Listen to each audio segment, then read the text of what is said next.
খুঁটির সংস্পর্শে কৃষকের গবাদি পশুর মৃত্যু। বিদ্যুৎ দপ্তরের বিরুদ্ধে খামখেয়ালিপনার অভিযোগে ক্ষোভে ফুঁসছেন এলাকাবাসী। এই ঘটনাকে কেন্দ্র করে উত্তেজনা ছড়ায় কালাছড়া ব্লকের পশ্চিম ইচাইলালছড়া গ্রামের 1 নম্বর ওয়ার্ডে।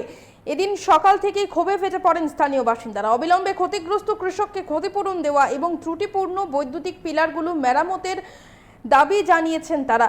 এদিন সকালে প্রতিদিনের মতো পশ্চিম ইচাইলালছড়া গ্রামের 1 নম্বর ওয়ার্ডের কৃষক তার দুগ্ধবতী গাভীটিকে মাঠে নিয়ে যাচ্ছিলেন। সেই সময় রাস্তার পাশে থাকা বিদ্যুতের খুঁটির সংস্পর্শে আসতেই বিদ্যুৎস্পৃষ্ট হয় গাভীটি। ঘটনাস্থলে মৃত্যু হয় গবাদি পশুর। এই ঘটনায় অসহায় কৃষক পরিবারটি যেমন আর্থিক ক্ষতির মুখে পড়ছে, তেমনি পুরো এলাকায় তীব্র চাঞ্চল্য ছড়িয়ে পড়ে। এলাকাবাসীর অভিযোগ, ওই এলাকার বেশ কয়েকটি বৈদ্যুতিক পিলার দীর্ঘদিন ধরে বিপজ্জনক অবস্থায় আছে।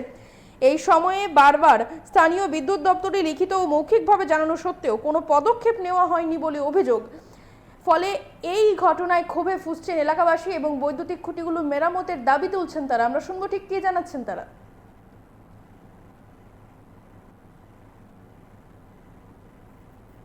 পুলিশ স্টেশনে জানাইছি, কোনো রেসপন্স দিছে না এবং ধর্মনগর ইলেকট্রিক অফিসও যোগাযোগ হয়েছে ইলেকট্রিক স্টাফ, বেসরকারি একজন স্টাফে আইয়া ফটো তুলিয়া আইয়া গেছে গিয়া এবং দায়িত্বশীল কেউ আইছে কিনা না, কেউ আইছে না এখন পর্যন্ত। আপনারা কি চান?